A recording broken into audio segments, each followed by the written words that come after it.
আমি তো সবাইকে মাথায় তুলেই রাখতে চাই। জানি না কেন সবার ঘুরে ফিরে আমার পাটাই পছন্দ। একটা সম্পর্ক গড়তে সময় লাগে, কিন্তু ভেঙে দিতে একটা মুহূর্তই যথেষ্ট। এক স্বামী নিয়ে 2 সতীনের সুখী পরিবারটি আর স্থায়ী হয়নি খুব একটা সময়। আহাদের জীবন থেকে আখির চলে আসায় তিশার সঙ্গে দ্বিধা দ্বন্দ্বে জড়িয়ে পড়েছেন আখি আক্তার, এবং সময়ের সঙ্গে বেড়েই চলেছে তার তীব্রতা। গতকাল থেকে আবারও চলছে তাদের বাগবিতণ্ডার লড়াই। সোশ্যাল মিডিয়ায় নাম মেনশন না করে চলছে দ্বন্দ্ব বিবাদ, যেখানে আখিকে উদ্দেশ্য করে আবারও থানা পুলিশের হুমকি দিয়েছেন তিশা। তিনি বলেছেন কারো বোধহয় আবারও তার পায়ে ধরে ক্ষমা চাওয়ার শখ জেগেছে। তিনি সবাইকে মাথায় তুলে রাখতে চাইলেও কারো যেন বারবার শুধু তার পাটাই পছন্দ হয়। অন্যদিকে এমন কথার পরে চুপ করে নেই আখিও। তিনিও রীতিমতো জবাব দিচ্ছেন তিশাকে।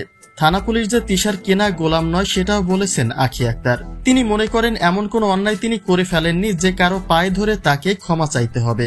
আর যদি পায়ে ধরেই ক্ষমা চাইতে হতো তাহলে এত মামলা মোকদ্দমায় আইনজীবীদের দরকার ছিল না। তিনি বলেন অতি বাড়লে ঝরে পড়ে যাবে, তাই যে যার লিমিটের মধ্যে থাকাটাই ভালো। কিন্তু কিছু লোক তাকে সবসময় খুঁচিয়ে বেড়ায়, অথচ তার পাল্টা জবাব দিতে গেলেই তখন আবার আখিকেই দোষ দেয়। আসলে আখি মনে করেন স্বামীর ঘর ত্যাগ করে নিজের পায়ে দাঁড়ানোর চেষ্টাকেই সহ্য হচ্ছে না কিছু লোকের, যে কারণে আখির পেছনে তাদের পড়ে থাকতেই হয়। কখনো আইডি হ্যাকের চেষ্টা, কখনো জীবননাশের হুমকি, আবার কখনো বা থানা পুলিশের হুমকি দিয়ে একটা বিভ্রান্তিকর অস্থিরতা তৈরি করার চেষ্টা করা হচ্ছে, যে কারণে পরিকল্পিতভাবে তার পেছনে লেগেছে তিশা। কারণ আখি যেন কখনোই সফলতায় তাদেরকে ছাড়িয়ে যেতে না পারে।